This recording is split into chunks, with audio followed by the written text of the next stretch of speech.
Bom dia, valente da fé. Nosso texto hoje está em Abacuque, capítulo 2, de 1 ao 3, e diz assim a palavra do Senhor: Ficarei no meu posto de sentinela e tomarei posição sobre a muralha. Aguardarei para ver o que ele me dirá e que resposta terei à minha queixa. Então o Senhor respondeu: Escreva claramente a visão em tábuas, para que se leia facilmente, pois a visão aguarda um tempo designado. Ela fala do fim e não falhará. Ainda que se demore, espere-a, porque ela certamente virá e não se atrasará. Um tempo de oração. Um sabiá certa vez construiu seu ninho sobre os beirais do telhado do lado de fora da minha janela, da janela da minha cozinha. Eu gostava de vê-los colocando os ramos secos num local seguro e depois se agachando para chocar seus ovos. Eu observava o progresso no ninho, mas todas as manhãs não havia nada. Os ovos de sabiás levam 2 semanas para eclodir.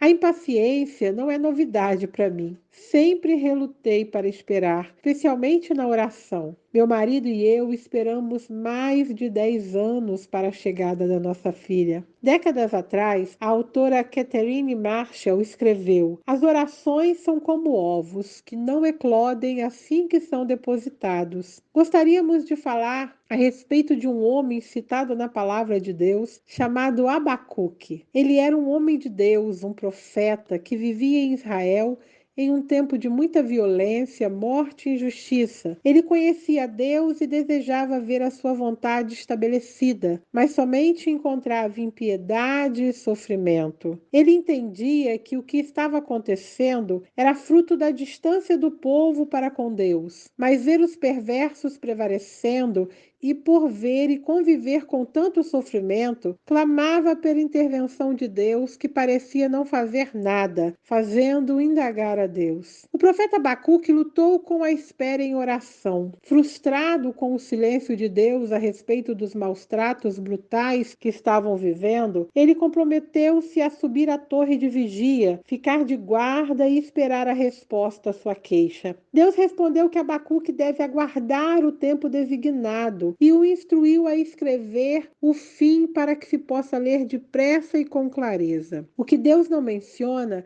é que o tempo designado para a Babilônia cair seria em 6 décadas, criando um longo intervalo entre a promessa e o seu cumprimento. Como os ovos, as orações nem sempre são respondidas de imediato, mas são englobadas nos propósitos de Deus para o nosso mundo e a nossa vida. Quando Deus fez a promessa a Abraão de dar-lhe um filho, ele tinha 75 anos de idade, mas quando a promessa se cumpriu, ele já estava com 100, o que perfaz um período de espera de 25 anos. Tudo isso demonstra que entre a promessa e o seu cumprimento existe um processo, um tempo de espera que não significa derrota ou falta de fé, mas faz parte da operação da própria fé. É um tempo em que Deus trabalha mais dentro do que fora de nós e de toda espera sempre traz amadurecimento, perseverança e fé para que possamos receber o que Deus prometeu. Hebreus 10, 23 diz: Por isso,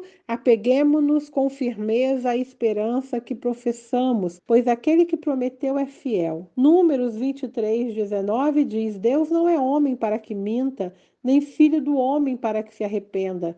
Porventura, diria ele, não o faria? Creia que nada está perdido até que Deus estabeleça o final. O que você tem feito para alcançar a promessa? Sabe, querida, precisamos entender que entre a palavra falada e o cumprimento dela, existe uma estrada a ser construída. Existem coisas a serem moldadas em nosso caráter que são de fundamental importância. Em 2 Timóteo 2,5 está escrito: semelhantemente, nenhum atleta é coroado como vencedor se não competir de acordo com as regras. Uma das regras para alcançar as promessas é a fidelidade. Não importa quanto tempo aos seus olhos o cumprimento da promessa está demorando ou as dificuldades que apresentam, permaneça fiel. É o Senhor que cuida de você, é Ele que supre as suas necessidades. Creia Esteja disposta a caminhar na dimensão da fé, sem medo. Deus sabe o que está fazendo. Caminhe lado a lado com Deus. Vai caminhando enquanto ele vai pavimentando a estrada da fé que você está caminhando. Preciso lembrar a você que para cada novo degrau existe um novo nível de maturidade a ser alcançado. Quero hoje te encorajar, continue acreditando, vai acontecer. Não permita que a visão morra. O texto que lemos de Abacuque 2, de 1 a 3, é um testemunho de algo que está para acontecer. O Senhor não tarda em cumprir a sua promessa. Você acha difícil esperar enquanto Deus age? Ore ao Senhor, querido Deus, ajuda-nos a confiar em tua forma de agir enquanto esperamos. Que Deus te abençoe, querida.